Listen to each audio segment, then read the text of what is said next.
Good afternoon, Bloomington. It is Friday at 3 p.m. You're listening to Growing Pains on WIUX. And this is the show where we interview cool local artists. And I have one of those with me in the studio today. Connor McLaren, say hello. Hello, thank you for having me. Of course. You're a performing artist, played in the local Bloomington scene a lot. Can you just give the people an introduction to who you are and to your music before we take a listen to your first single? Yeah, I'm a folk rock musician, originally from Westfield, Indiana. Really just want to try to bring a lot of that rock and roll sound back to the forefront of young people music. Trying to do that new, and I feel like I got something to say, but it's not super clear, so that's what I have as my bio on Instagram. Ooh, perfect. Well, we're going to hear, you've got 3 things out that we're going to listen to today, and perhaps a sneak preview of something unreleased live in the studio. I think the best introduction for the people is just to play your first song that came out, which is Just My Mind. Yeah. Do you have any preliminary thoughts before we just play it? Yeah, there's a really cool story behind that song. I was in my dorm room when I was 18 and strumming along trying to play Imagine, and I accidentally stumbled into the verse riff, the chord progression on the verse. It was originally about traveling and not thinking, which is kind of funny. I wrote the chorus almost 2 or 3 years later. It took me forever to finish that song. It was the longest song from start to finish. It's one of my favorites on the record. Yeah, and it was the debut, so we should listen as they came out. Yeah. So everybody, this is Just My Mind, Connor McLaren. Enjoy.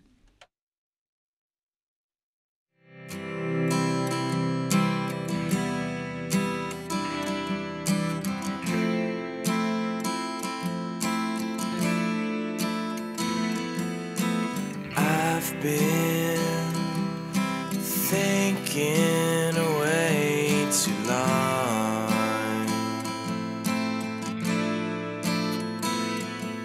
but still not long enough.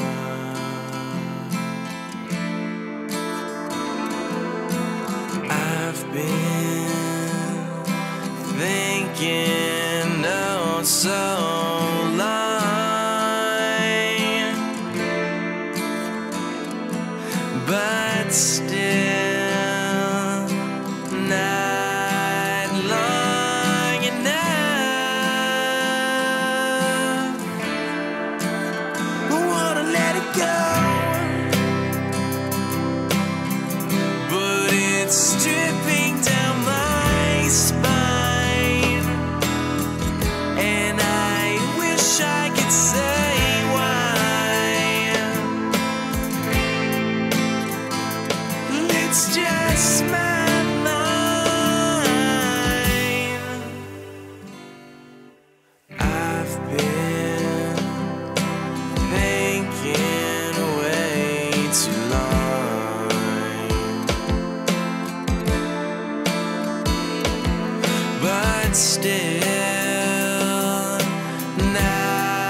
And we're back. That was Just My Mind, Connor McLaren.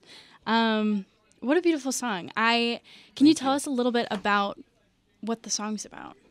Yeah, it's just about my general struggle with my struggle I was going through with anxiety and just kind of mental health stuff for the most part. I don't know, I just really resonated with the verse lines when they were written. I've been thinking for way too long, but still not long enough.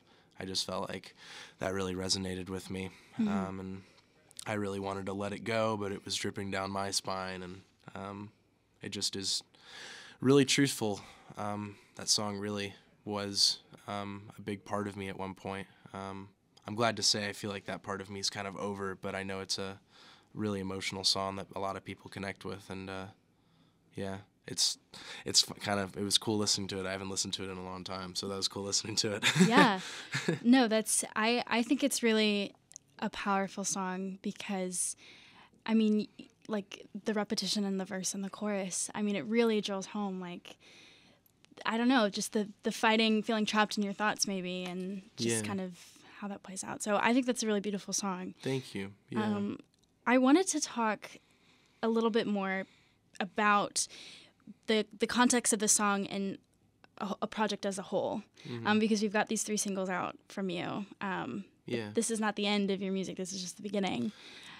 Yeah. I guess we can start from the beginning of what's been your musical journey? You know, when did you start playing music, and tell us about that. Yeah. I when I was like 13 or 14. So first of all, I grew up in a very music household from what I've been told. My dad played since I was a little kid, and he used to play to me and my brother. My brother has been playing since he was like 7, I think. Whoa. And he's like a guitar virtuoso. And then my mom like always was singing in the car and very encouraging of me singing.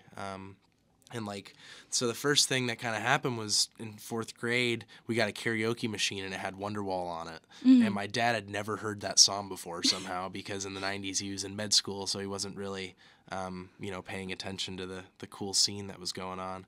And he learned how to play it. And then at my 4th grade talent show, we played it, on stage, and I sang it and he played it. And I really liked that record when I was a little kid. And then when I was about 13 or 14, I heard this song called Lizzie by Ben Kweller, and it just kind of blew my mind. And I picked up his debut record called Sha Sha and just like fell in love with it, and heard about how he picked up the guitar and started songwriting, and he made it seem really easy. And I was like, shit, I guess I can try this. And it was really cool. I just picked up the guitar. I didn't have any second thoughts of like, should I be doing this, or is this any good or not? And I just did it until I felt like I could write a song. And then I wrote a lot of songs, and then I got into Dylan and a bunch of other musicians. But it kind of always came back to Ben Kweller. And he was like the reason I downloaded Instagram, is because I wanted to follow him. And eventually he came to Indiana, and I got to see him. And he met me, and he followed me on Instagram, and started DMing with him and just like asking him questions, and just he knew how much of a fan I was, and eventually he asked me if I wanted to record with him, and that's how my debut record was recorded, and the songs that are released were recorded. Which is a crazy full circle moment, I'm sure. Yeah, oh yeah, for a while it was. It still is. Yeah. What was that? Could you believe it as it was happening? How did you feel going into it? Was it a pressure or just this feeling of opportunity? You mean like going into recording it? Yeah, with him. It's kind of interesting. At first I was like, why? What's the reasoning? Why I don't feel like this should be me and all this stuff. And then eventually a mentor of mine named Tom Doherty, he was in a group called the Elms that was an Indiana band in like the 2000s. He's a very successful producer now, but he said, dude, it's Ben Kweller. Like, if he didn't think you should come, you wouldn't be coming. Right. And I had to fly to Austin and recorded a couple songs with him, and then I came to Ben with that same problem when the album came up, because it seemed like even more grander than just like, he was like, let's go do 3 songs. So then the second time I came, and we did the other 10 or something like that. And before I got there, I was just like, I don't know, I don't feel like I'm Connor McLaren yet. And it was kind of like this ego crisis thing. And he was like, dude, before I recorded my record, I was just happy to be able to go record it. And then I just kind of snapped out of it. Yeah. You're there, might as well make the most of it. Yeah. And then it was probably the greatest month of my entire life was when we were there. We were there for 20-something days and just recording every day and writing songs every single day. And it's something I'll cherish forever. Just when I listen to the record, I think of that stuff, just like recording it and the jokes and how much fun it was, because it was so much fun recording it with him. Mm-hmm. So, has he taught you anything else? Like, oh yeah, yeah. What impart some wisdom on us? Yeah, we'd love to know. I would say probably the biggest thing I've taken away from Ben is. You have to be the nicest person or it's not going to work. Mm-hmm. He said, probably my favorite line of his that he said was, it takes 30 years to build a reputation, but it takes 5 seconds to ruin it. Yeah. Just a little daunting. Yeah. But. Yeah. And I mean, he's taught me so much about songwriting and so much about production. His style of production is really interesting. He make sure you get what you come in with. So, like, for me, I always came in with an acoustic guitar and a vocal, and I would play it to him like that. And we would get that recorded, and then he would go, okay, what does this absolutely need next? And we did that until it didn't absolutely need anything. So that's why to me, it sounds pretty minimal on the tracks, but that's why it sounds kind of the way it does, because he only makes sure that the best of the best stuff actually ends up on the album. Yeah. On every single song. Yeah. So. Yeah. What is your general approach to songwriting? Do you start with a guitar part? Do you start with just a lyric? Yeah. Well, I'd say I love McCartney has a saying where he said, the reason I like songwriting is because I never figured it out, and I kind of feel the same way. Like most of the time, it starts with lyrics, and it starts with me writing something down that feels like, oh, that's there's already a melody in my head when I look at the words. But, like, sometimes it's a guitar part. Like, that last song, I started with the guitar part. Okay. And sometimes, like, with the newest single that we're going to release, I had, like, a little 4-second hook in my head that was just looping. And, like, I've started with bass parts. I've started with drum parts. It just kind of depends. And that's what I think is really cool, that, like, Mac Miller and Paul McCartney and Prince can all get to the same conclusion if they made a song, and they all start in so different directions. Yeah. I think that's really cool. Yeah. Something I've noticed is you seem to have a lot of greats that you look up to, and that maybe you're quoting a lot of people and seem to have a lot of just musical knowledge. Who else? Who do you look up to, and who are your songwriting greats? And yeah, I'd say like the kind of the Nashville statement is, what's your Mount Rushmore? I've heard that a lot. And my Mount Rushmore is I'm a huge Bob Dylan fan. Right.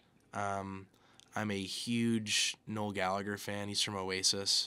I mean, I have to say John Lennon. And then the fourth would be this guy named Todd Snyder. Okay. He's a folk musician that's still around today, but he's kind of the last great lyricist in my opinion. There's some other ones that have come after him that are really good, but he, like, I don't know, his songs are, you could put them up to any Dylan song or any great lyric song, and I think his stand up every single time. Yeah. So, yeah. He's really cool. Well, hopefully, I was reading your Spotify bio, and also Ben Kweller himself said a lot of interesting things about your style, reggae, 60s influence, British invasion. How true, when you're making these songs, and I know that you said that Ben, as you're recording them, it's about putting the best of the best into the songs. How intentional are you with your style, or is it just whatever comes out is you? Yeah, that's a good question. It kind of depends. Sometimes when we've started songs, it's like, okay, I have a really good idea of what the direction of this is going to go. But then, like, within my eyes, when I had that written before we came to record it, it was a lot prettier than it is. It was a lot more of like a folk ballad. Yeah. And I didn't see it going the way it did, but when he laid the bass down, it was like, oh, we can take this into a completely different realm now. So it kind of depends, but I would say it always feels like me, or it doesn't go on the record. If it's like, oh, this spontaneously we're doing it, and it's like, that's not it. It's just because it's not. But I just kind of always follow my intuition if it feels right. Yeah. So, yeah. Yeah. I guess that's my answer. Which is a perfect one. Also a perfect transition. I think we should go ahead and listen to In My Eyes. This is the second of the 3 songs. In My Eyes, Connor McLaren. Enjoy.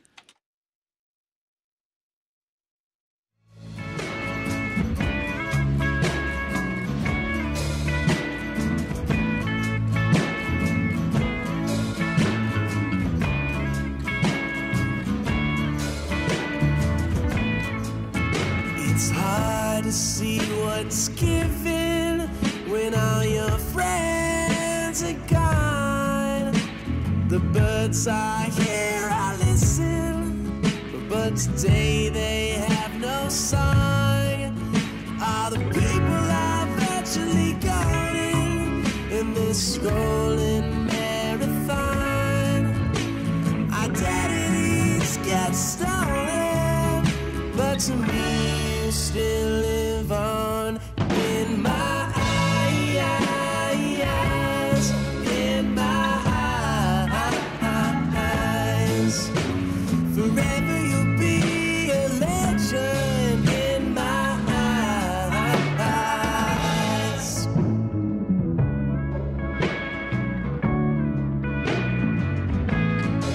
Was life always in a box? Did we impose reality? Do our souls get torn apart on the road to becoming free? Either everything matters or it doesn't. The nectar still gets to the hive. Everyone dies in the moment, but to me you're still alive in my eyes,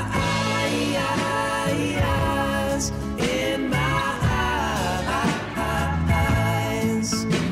Forever you'll be a legend in my eyes,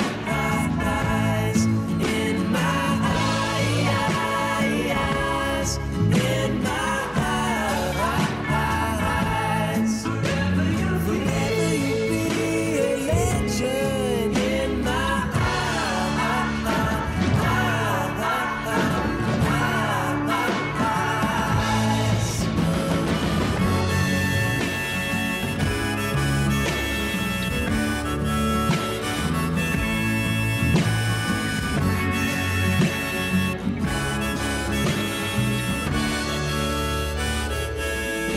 in my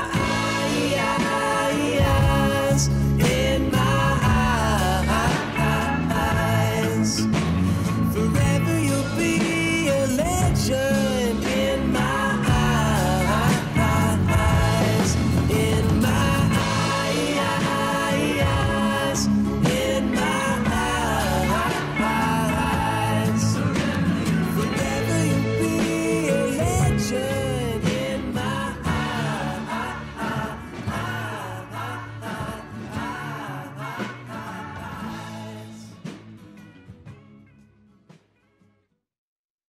All right, that was In My Eyes, Connor McLaren. Yeah, who's my question when listening to that song the first time was, who's the legend? Who are you singing about? This is I've actually never told anyone this besides like my parents, but it's about Kobe Bryant. Really? Yes. Really? Yeah.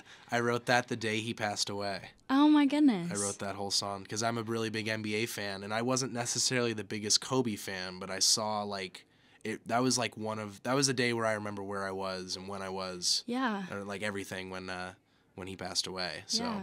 it was just such a starstruck moment that I wrote it about that. Yeah. Yeah. Well, it's a beautiful, beautiful tribute. Thank you. I think, yeah. Well, that's really cool. I would never have guessed. I was thinking some folk legend maybe. But, yeah. yeah. I think it's also about my grandpa because he was a really big part of my life when I was a kid. Mm-hmm. My mom suggested that, and I was like, yeah, you could be right. I think I might have been just the general thought of grief, I think, more. Mm-hmm. but it originally came from Kobe Bryant. I was sitting in Wright Hall and got an alert, and Shaq was crying, and then I saw LeBron crying, and then I was like, dang, this is not a good day, and I just wrote a song about it, kind of just about him passing away. So, yeah. Yeah. What has been... I would love to talk about you and your brother a little bit more, because you guys, I think, make a very dynamic duo. But what's been your family's support of you? How have they just reacted to you really coming into your own as your own musician? Yeah. My dad and mom always encouraged us to be doing music. I think when they saw it becoming more of a life thing rather than just a hobby, that was a little scary for a while, but now they're the two biggest supports that we have. It's really amazing. My dad comes to every show that he feels like it's okay to. He wants to come to the Bloomington house shows, and I'm like, no, you can't. I don't think you should come to those.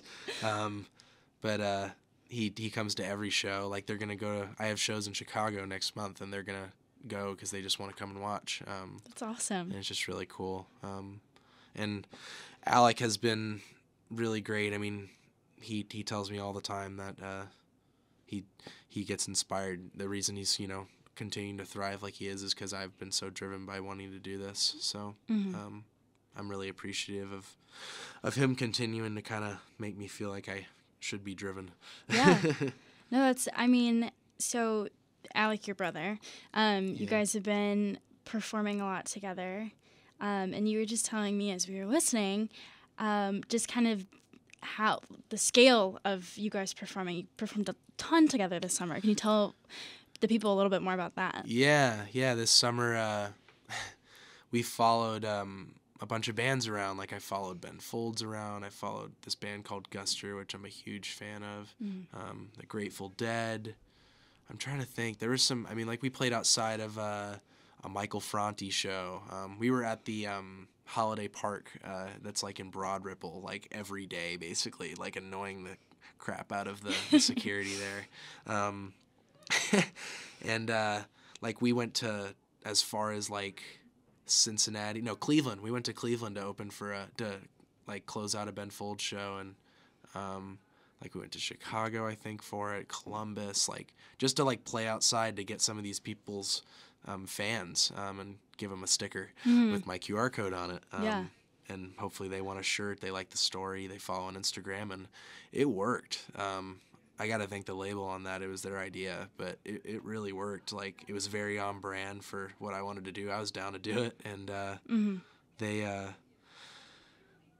people really liked it. I got a lot of fans from that, and a lot of people that are continuing to listen to the music. So, and then eventually that kind of turned into some local shows, and then some opening tours. I opened for Aaron Lee Tazjan. I opened for Dury, and I've been playing at the Hi-Fi and now at the Bluebird and some bigger venues, and that's been really cool. Yeah. Yeah. What's been is there anything about Bloomington specifically that, differentiates itself as a music community? Just what's been your experience with the people in Bloomington? Yeah.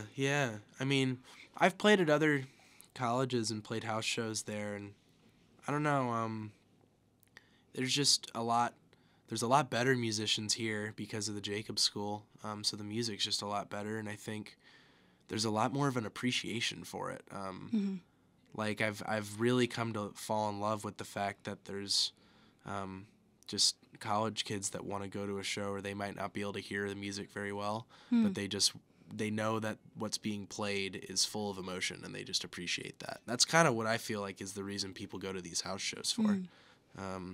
And I really like it. And I've gone into the Bird. I love the fact that you can go to Kilroy's or Brothers Bar, and then you walk out and you just go into the Bluebird for an hour and a half, and it's just a completely different scene in there than anywhere else. Yeah. And you just go in there and it's its own little house show. And I really like the Bloomington scene. There's a lot of talent here. I think in 15 or 20 years, it's going to be talked about how many musicians came out of here around this time. I could be wrong, but Westhead is really good, and I really like Ben Janney. I don't know if you know Ben. He was from Harlem. He was the lead singer in Harlem. Yeah. And I don't know. I really like Trefoil and the Stratospheres, and I'm good buddies with Dan Raj. He's in a bunch of bands, and 6 Foot Blonde. I mean, there's just a lot of good music right now. A lot of really talented groups that I hope make it bigger than Bloomington. As much as I love Bloomington, I think we're all looking to eventually expand. Yeah, who wouldn't want to? Yeah, right? Exactly. Yeah, no, tell me a little bit more about, I mean, you mentioned your label.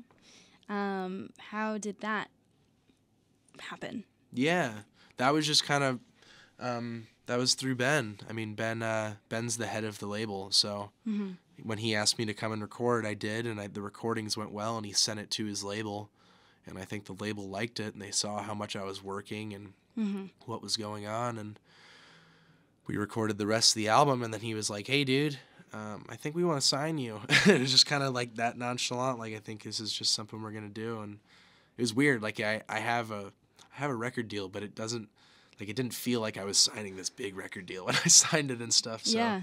that was kind of funny, but yeah, no, they've been great to me. If I say no ever, they're totally cool with it. Everything's on me on it, if it's a go or not, and they're more just like consultants rather than a label, and they just, anything that they have connection wise, they help me out with. I mean, any of the opening slots have almost always been because Ben Kweller's involved, and any of my radio play, just all the really big connections is because Ben's a household name in the industry. Yeah.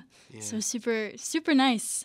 This Ben guy sounds Yeah, I'm so like a real grateful. help. Yeah. Yeah, so grateful. He's completely changed my life. I'm just glad that he saw something in me. I don't know what he saw because I don't see it, but he saw something. You did. Yeah. No, we're gonna keep talking a little bit more about just you as a musician and what the future holds and things like that. Yeah. But I think we should go ahead and play the last of the recorded or released songs, Cliché. Yeah. Any thoughts about this one before we head into it? Yeah, I wrote this song. I was dating a girl or going on some dates with a girl, and I found out that me and her both knew my ex really well because she was best friends with her.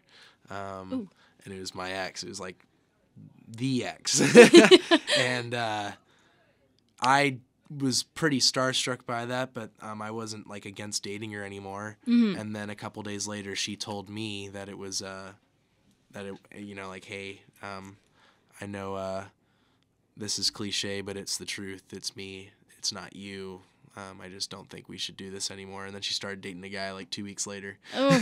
So I just thought that was, at a little bit I was like sad and upset, and then after a while I was like, this is just funny. Yeah. I was like, I know how I can make this a healthy thing, and just decided to make a joke of myself. And that's what the song is what I basically experienced, and instead of a guy, it's a girl. We changed it to be about a girl getting told this, and yeah, it's the one that gets the most laughs at shows by far. Yeah. Well, I'm excited to listen to it. Yeah. This is Cliché, Connor McLaren. No, you're all good. 1, 2, 3, 4. Looking through stacks of needles for hay, giving up your heart to a world of pain, but your face still shines as bright as a sunny day. Can't figure out who is in your lane. The rejection kicks in now. You're insane. Nothing you can do but complain about how the world is out to get you. Oh no, it ain't you. It's me. It ain't you. It's cliche. I know, but it's the truth.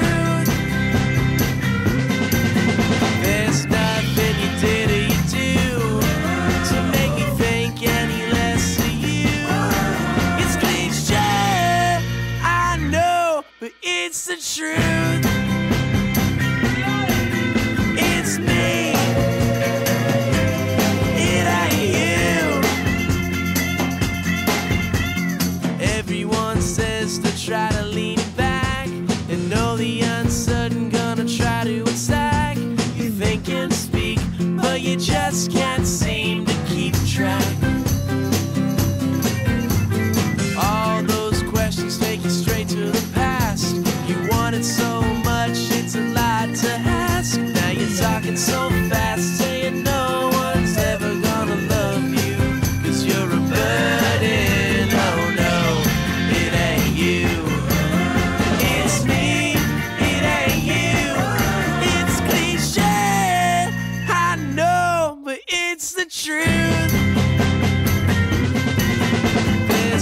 nothing you did or you do to make me think any less of you. It's cliche, I know, but it's the truth. It's me, it ain't you. Girl, it's not that I don't care. Ooh, life ain't easy, life ain't fair. Ooh, I know it always hurts to hear sad news, but I swear it ain't you. It's me, it ain't you. It's cliche, I know, but it's the truth. There's nothing you did or you do to make me stick around with you. Forgive me, but it ain't you.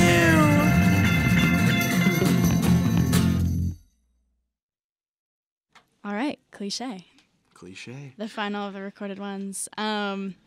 It's a very feel-good song for it maybe coming from a less than ideal spot in your life, but that's what I think kind of, in my mind, what ties your songs together is just like the general positivity. Thank you. Yeah, which is cool. But for the rest of your record, which is, like you said, already been recorded for some time, what can we expect from that? Yeah. I would say the next single we're releasing is just a super fun pop track. And then the one after that is called Candy Rain. And people have been hearing that one at shows a lot because it's just a classic rock song. And I've been getting begged to release that, and I think that one is really, really cool. And then I think the rest of the record gets released with the album. There's one more single that's released when the album is released, and that's the one that we think will probably do the best on the radio. It's the one that Ben said he wanted to record. It was the reason he was like, hey, we should record and stuff. Cool. And that was the song I wrote actually about the ex in the last song, about going through that. Yeah, I would say a lot of the same kind of sound, kind of like a vintage, it's kind of like a new vintage thing is kind of how I describe it. It's a lot of vintage writing and a lot of vintage melodies, but I haven't heard someone do a modern record like that before that's rock and roll. Maybe I'm wrong, but yeah, that's how I would describe it. Yeah, bringing the sound to a new generation, perhaps. Exactly. Yeah. Yeah, that's the hope. Yeah. What I learned is that this music for you is the thing for now, this year. Yeah. So you were attending school here and then have taken a gap year. Yeah. Can you talk a little bit more about that decision? I mean, that's pretty intimidating. Yeah, I was a math major, and I was in Calc 3 and got offered to record this record. And when that happened, I knew I had to leave for like a month, and I had to tell the teacher that. And he's like, I've never had this happen before, but sure. He's like, we can make it work. And he totally adhered to me letting me doing this. And he's like, I can tell this is a big dream of yours, so I'll let you do it. But after that happened, I realized I was not going to be taking Calc 4 anytime soon, because of, the music getting more intense. So I decided I kind of come to a crossroads. I'd been battling with having to kind of live two lives that whole time, between math and music. And eventually I was like, yeah, I got to put the math down. And did music. Tough choice. Yeah, right, exactly. And I did, I've just been doing music, and just kind of said, if this doesn't work, I can come back and get my math degree and I'll be all right, but just trying to make this my thing. And so far it's worked. It's just continuing to go up and up and up. Yeah. So yeah. High hopes for the future. Yeah, definitely. Yep. We've got some pretty big stuff planned that I'm really excited about. I can't quite share yet, but it's pretty cool. So everyone follow. It's Connor McLaren on Instagram. There's the plug. I've been forgetting to plug this whole time. But a lot to look forward to. Yeah. Do we have perhaps a live unreleased song to be done? Okay. We're going to take like a 5-second break, and you're going to hear something you've never heard before.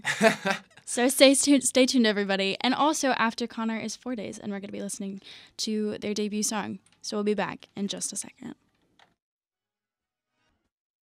And we're back with Connor McLaren, bringing you a never-before-heard song off the upcoming record, but live in the studio today. This is Lemonberry? Yep, all right. What it's called. This is Lemonberry. Yeah. Enjoy. Hit it.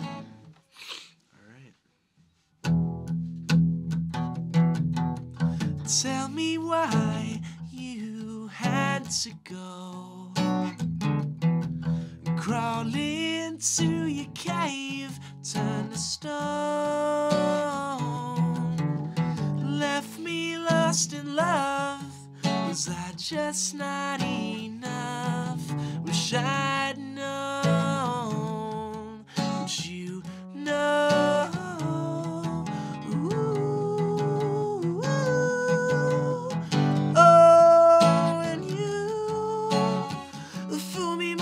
Twice, but oh, to you, know what we had was nice. All we did was smile. Could you stay a little while? You know, it's you, you know. Ooh, you left me dead, and I'm out here on my own. I just wanted you to see the show. Safe, free, and wild. Maybe even a smile. But you've known what I know. Ooh, oh, and you fool me more than twice, but oh, do you know what we had was nice? All we did was smile. Could you stay a little while? You know, it's you, you know. Ooh.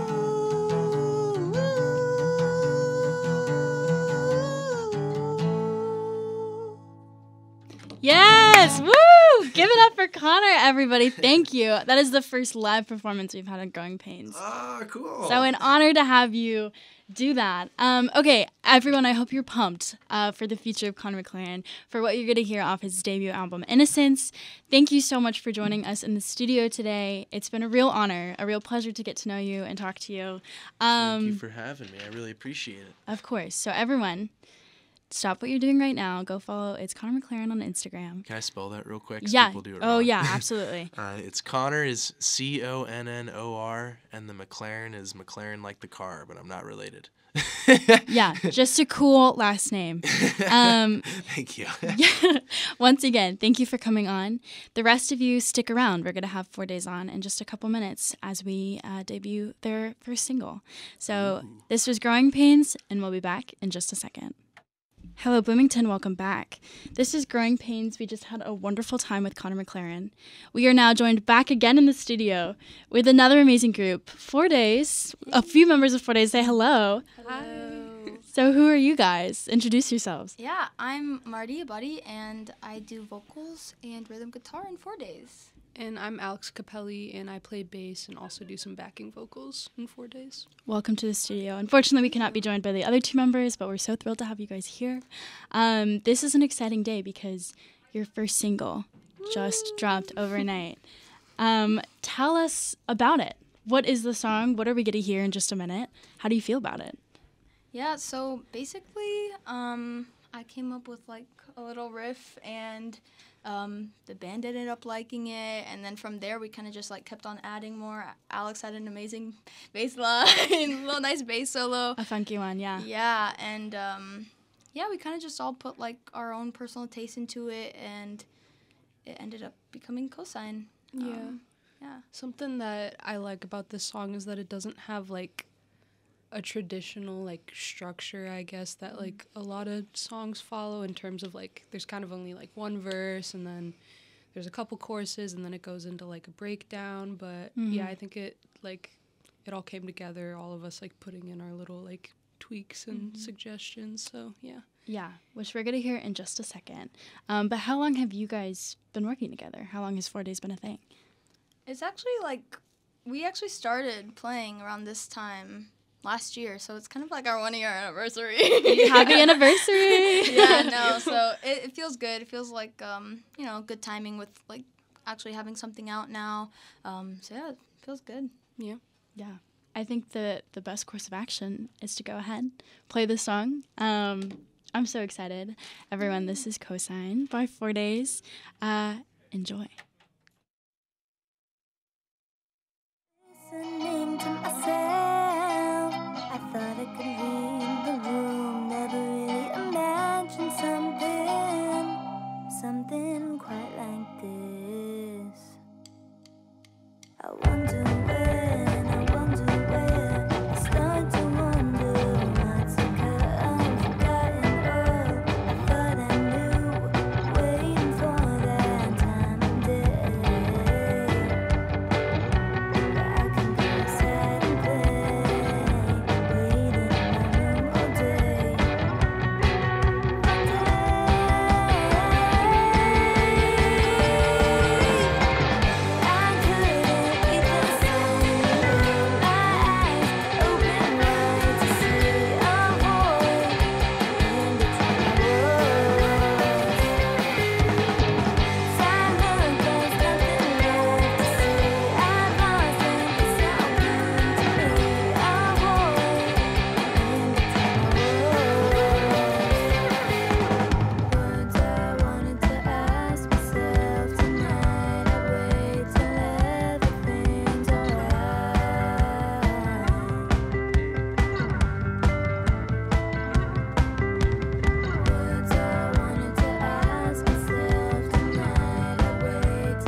And we're back with ForeDaze. How did it feel to listen to that? How does it feel to have this piece of work out in the world where people can listen to it? I think just like finally being able to release something for people to listen to that's like produced. Yeah. That feels like pretty exciting and special. Just because, I mean, we've been playing for like a year, but we never really had anything to like share with people. And like, at least I know for me, like my family has only been able to come down and see us like once, and they've been like wanting us to, you know, like have something that they can listen to. So yeah, it feels good. I'm thankful. And shout out to Carson Atwater and Sam Korber, Take 5. Like more like Take 5. That's their. They like mixed this for us, and they did like a really, really good job. So yeah. Awesome. How was the recording process for the song? It was pretty good. I mean, we kind of like already knew what we were gonna put, so it wasn't like we were coming up with like crazy new things. But that like last bit of the song, the breakdown, that little like solo that's Ethan playing, that like he came up with like there. So whoa, okay. Yeah, and I think we came up with some like the lead guitar. We came up with that like 2 or 3 days before we recorded it. Oh, and harmony too. And yeah, and we added a little harmony, but I guess, you know what, now I'm thinking about it, I'm like, a lot of it we did kind of add a little, we're like, I guess we do this a lot. We just added a few last minute changes. Yeah. But it turned it into the song that we're hearing right now. Yeah. So very exciting. What can the people expect to hear from you in the future? Either more recorded music, more house shows? Like, what's up with you guys? Definitely more house shows. Actually, I'm pretty sure every weekend this month we have a show. So definitely more of that. And also we're like in the process of recording to put out an EP. Ooh. So hopefully there will be some more music coming soon too in the next handful of months. We'll see. Yeah, hopefully like by December or January. Yeah. Okay, exciting. Something to look forward to. Yeah, definitely. Yeah, I'm excited. Where can the people find you online? Where can they listen?